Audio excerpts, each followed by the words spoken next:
Vous êtes bien sur France 24 et bienvenue dans votre journal de l'Afrique à la une de cette édition. Fin du suspense en Côte d'Ivoire. Je vous le disais en titre, fin du suspense en Côte d'Ivoire. À l'issue du premier jour du congrès du RHDP, l'information a filtré. Le président Alassane Ouattara a été donc désigné ce samedi soir candidat à la présidentielle du 25 octobre par son parti. Alors pour plus de précisions, on rejoint tout de suite notre correspondante à Abidjan, Ma Camara. Il n'a pas encore officiellement confirmé s'il allait briguer ou non un quatrième mandat, mais en tout cas, cette nomination par le RHDP n'a étonné personne.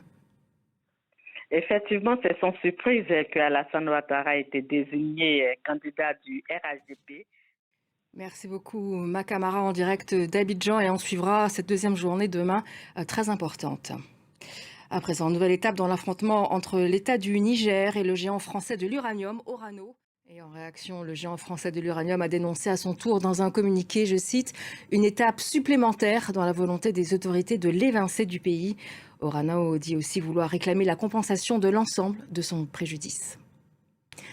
En Guinée, à présent, un avocat a été finalement retrouvé dans un état très grave selon ses proches. Maître Mohamed Traoré, ancien bâtonnier du barreau de Guinée, critique à l'égard du régime militaire ces derniers jours, avait été enlevé à son domicile dans la nuit de vendredi à samedi par des hommes lourdement armés. Le barreau de Guinée condamne une atteinte intolérable à la profession d'avocat dans le pays. Allez, on quitte la Terre, direction l'espace, car nous recevons ce soir l'un des visages de la conquête spatiale africaine. Maham Kairé est astronome. Il a piloté les premières missions de la NASA au Sénégal. Directeur général de l'Agence sénégalaise d'études spatiales, il vient de participer au Salon du Bourget, ici à Paris, où un accord de partenariat stratégique a été signé avec le Centre national d'études spatiales de France. Bienvenue, Maham Kairé. Alors, avant de parler un petit peu plus longuement de cet accord, je voudrais quand même commencer avec cette donnée quand même bluffante. Vous avez un astéroïde qui porte votre nom. Un astéroïde, c'est ce petit rocher qui gravite autour du Soleil. Racontez-nous. Écoutez... Et on revient sur Terre et on reste au Sénégal. La baie de Ngor, située au nord de la capitale, a été officiellement intégrée au club des plus belles baies du monde. Classée 43e au niveau mondial, elle est la 7e baie en Afrique à rejoindre ce prestigieux classement.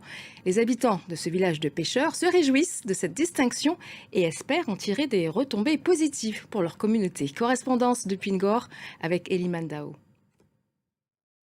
La magnifique baie de Ngor pour refermer notre journal de l'Afrique. Merci à tous ceux qui nous ont suivis. Restez avec nous, car l'actualité continue sur France 24.